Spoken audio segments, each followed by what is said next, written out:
सुद्धा करण्यात आली। आपण त्या ठिकाणी येणार होतात, मात्र पुस्तकाचं वाचन त्या ठिकाणी झालेलं नाही। काल त्यांनी बाबाविरुद्ध जाहीर केलं की रात्री सगळे व्यापाऱ्यांच्या घरी जाऊन पुस्तकाचं वाचन करणार। ही बातमी वाऱ्यासारखी इकडे पसरली आणि जवळपास शहरामध्ये सुद्धा हे शिवभक्त दाखल झाले आणि त्यांची हीच भावना होती की आम्ही सुद्धा हे पुस्तकाची ऐकणार आणि ते पुस्तकं ऐकण्याकरता आम्ही पण हजर राहणार ही भूमिका त्यांची होती। आणि म्हणून सगळ्यांनी इथे एक छत्रपती शिवाजी महाराज आणि संभाजी महाराजांच्या पूजेचं आयोजन केलं होतं, पण पोलिसांनी परवानगी नाकारली। आम्ही ते कार्यक्रम रद्द केला आणि मग त्यांचे जे काही बाहेरगावातून या ठिकाणी लोक आंदोलन करता आले, प्रति आंदोलनाकरता आमचे लोक तिकडे गेले, परंतु मी बऱ्याचशा लोकांना जाऊ दिलं नाही, कारण मला कायदा सुव्यवस्था माझ्या मतदारसंघात बिघडायची नव्हती। परंतु पोलिसांनी योग्य पाऊल उचललं।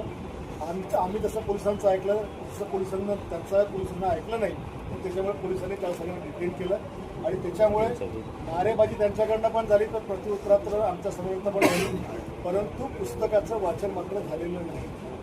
प्रकाश आंबी याला तिकडे रस्त्यातच पोलिसांनी डिटेन केलेलं आहे आणि त्याच्यामुळे कदाचित ते इथं आले असते आणि त्यांनी जर मजुरी केली असती तर कदाचित काही वेगळं घडलं असतं, पण ईश्वर कृपेने पोलिसांच्या खास प्रयत्नाने हे झालं नाही, त्याच्याबद्दल धन्यवाद व्यक्त करतो। प्रकाश आंबेडकर त्यांनी तिथे पुस्तक वाचन सुरू केलं, तू तिकडं माझा स्मशानभूमीत वाचन करा, आम्हाला काही देणं घेणं। आमच्या इथं शिवहत्याच्या मीटिंगला तोडायला येऊ नको आणि आम्ही तर म्हणतो तू घरात वाच ना, पण शिवरायांचं ते नाव सिद्ध कर, शिवरायांचं नावचा उल्लेख चांगला कर।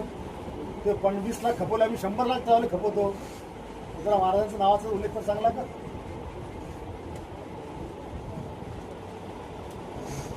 एकंदरीत हे जे आंदोलन झालं आज, यामुळे कुठेतरी राज्यभर चर्चा झाली।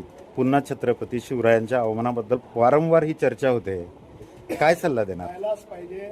ज्या कोणी हरामखोर इतिहासकारांनी महाराजांना एकरी भाषेत प्रस्तुत केलेलं आहे, त्या सगळ्या शिवभक्तांना कळलं पाहिजे की या महाराष्ट्राच्या मातीमध्ये अशी अजून काही पिलावळं आहेत जी महाराजांचा विकृत इतिहास दाखवण्याचा प्रयत्न करतात। हे महाराष्ट्रातल्या तमाम शिवभक्तांना कळलं पाहिजे सर। बरं, तमाम शिवभक्तांचं हे पाहिल्यानंतर रक्त कळलं पाहिजे की नाही, मी माझ्या महाराजांचा अपमान या देशात कधी सहन करणार नाही।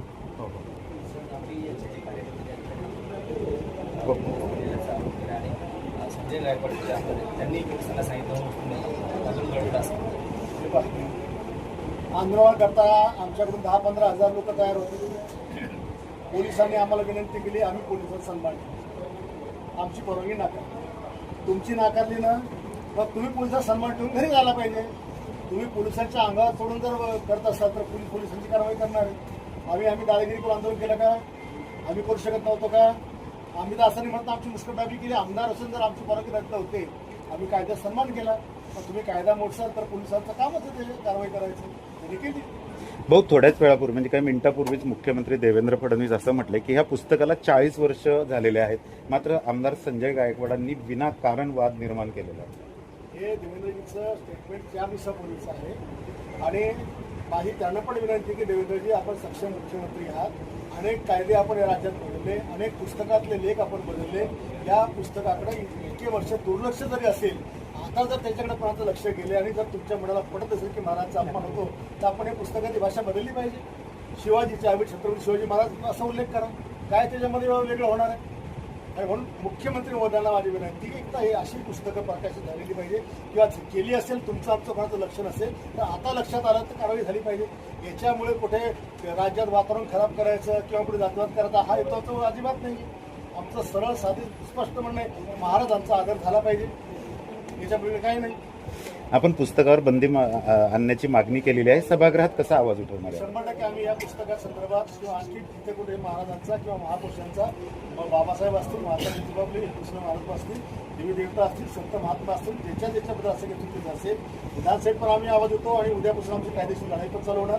आम्ही महाराष्ट्राच्या सचिवाला पण, कलेक्टरला पण आम्ही विचारणार, मुख्य सचिवाला पण विचारणार, याची येण्याची परमिशन येण्याची परमिशन याची आहे का, याला प्रेस काउन्सिलची मान्यता आहे का, याला जिल्हाधिकारी मान्यता आहे का, कशाबाई हा एवढा खप करतो, याचं काही इन्कम टॅक्सची इन्क्वायरी आपण करताय का, हा शासनाला किती लोभ होतो, हे सगळं करणार आहे। कायदेशीर लढाईच्या पुढे 100% लढणार.